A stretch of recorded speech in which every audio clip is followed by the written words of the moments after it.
Mana bugun 17-18 yil bolalarni ko'rsangiz sigaret chekib yurgan bo'ladi. Ashi bolalar 25 ga borguncha borib, uju bir ishga aroqni qo'yayotgan bo'ladi ashi bolalar uju. Qarasangiz, maktab qizi uju nariqa turib olib, mashina kutib turgan bo'ladi. O'tib ketgansiz, mashina ichiga qarayotgan bo'ladi. U qiz ertaga nima bo'ladi bu? Hamma narsa yoshligidan ma'lum, mahir. Xo'rozvozlar bitta xo'rozimni ko'rib turib, bo'ldi shuni olaman deyapti-yu. To'g'rimi? Otovozlar otni ko'rib turib, bo'ldi mana shu otni olaman deydi. Vaholanki hali mini bo'lmaydi, jo'ja ot hali u kichkina. Toy hali. Lekin olaman deydi, u ko'rishni biladi-da u. Ha bugun mindayligidan nos sigaretni boshlagan bola, mindayligidan kartani o'ynagan bola, mindayligidan o'yin kulgilarga berilib ketgan bola ertaga nima bo'ladi? Qarasiga 19 yoshli kunda diskotekaga olib chiqasin, tungi klublarda. Bir kun Instagramda ko'rib qoldim. Tungi klub diskoteka bizga kerakmi desa, o bir 60 ga borib qolgan, aka, kerak diskoteka deydi.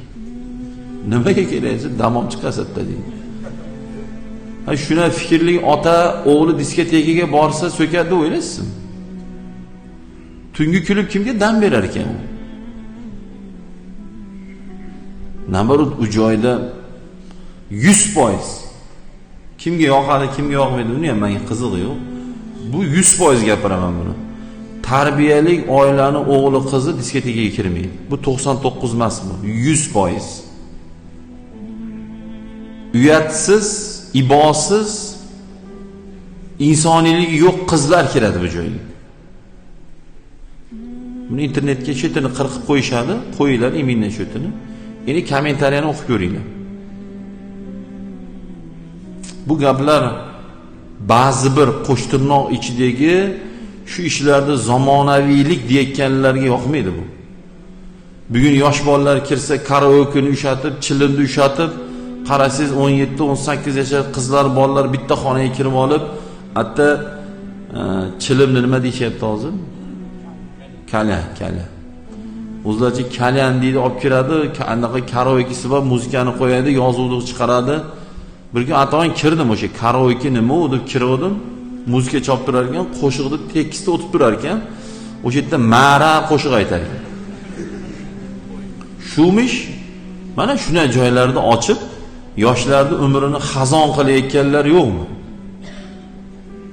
O'yinxonalarda ochib, yoshlarni olib kirib o'sha joydan pul topib, olib tashlik qilib yurganlar yo'qmi? Ha o'zingni millatingni, yoshlarini umrini yeyapsan, vijdonsiz. U tirikchilik qilishni o'rniga o 2 gektar yer olib poya ek. Ko'ryapsizmi? Shu hozirgi avlodni yomon bo'lishi bevosita chetda o'tirgan bizga bog'liq. Shu yoshlarni borib sigaret olsa sigaret sotayotganlar kimlar shular? Shu yoshlarda o'shaqangi o'yingohlarga kirganda, tez-tez kirib ol, eshik yopib qo'yamiz deb, xuddiki yo ichki ishlar shu bilan shug'ullanadigan tashkilot ko'rmaydi, bo'ldi, kir yop deydi. Xudo ko'rmaydimi buni? Sen shundan topayotgan puling halol deb o'ylaysan. Shunaqa.